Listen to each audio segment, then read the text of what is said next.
Hey there, guys. So today was Sunday. Had a bit of time before work, so decided to get some training in. Two assistant movements that I've started to incorporate heavily into my training are the farmer's walks and the stones.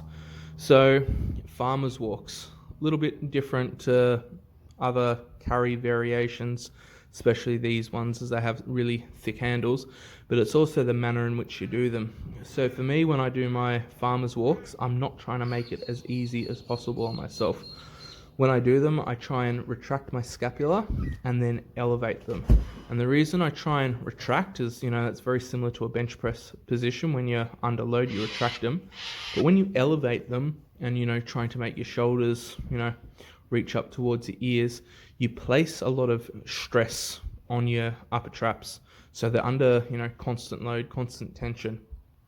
So what I find is, it disproportionately taxes my traps, and I don't have to use a ridiculously heavy load in order to achieve, quality development in that area. The reason I want to develop traps further is because one, they're going to carry across to bench press, and the main reason or the main way they carry across to the bench press is when you're under load, I retract my scapula and slightly depress them. I don't, depress them a ridiculous amount, but I use a lot of my upper traps to help stabilize myself under load.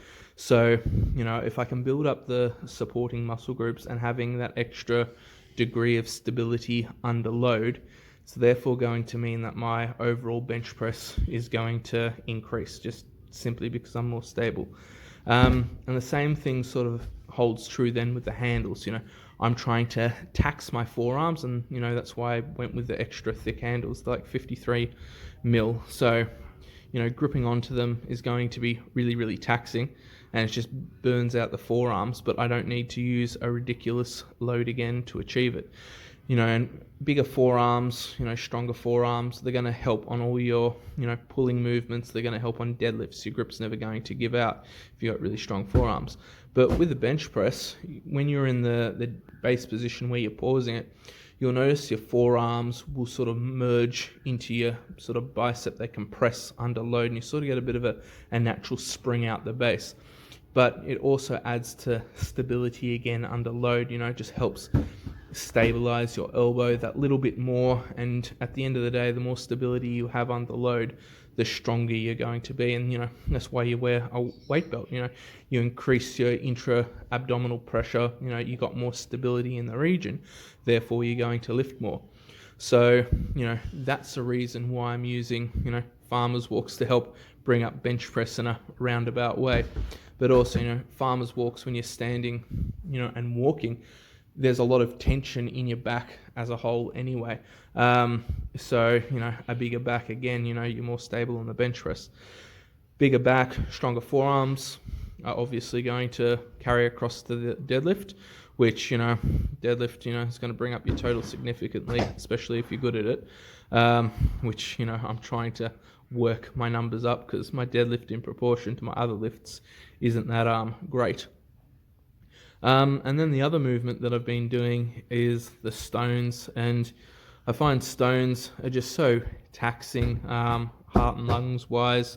They just really sap your energy. But what's unique about stones is, you pick it up from a complete dead stop, and when you throw it over the yoke, you have to go around again, pick it up, and it's a complete dead, start, as opposed to, deadlifts when, you've done a few reps, you got that kinetic energy building up, you hold your tension and positioning, and the other, reps 2 and 3 are always easier than, the first rep. So with stones, I don't have that luxury. As soon as I've thrown it over the yoke, I have to go and, pick it up and start from scratch. Unlike a normal deadlift as well, the bar's at about mid-shin.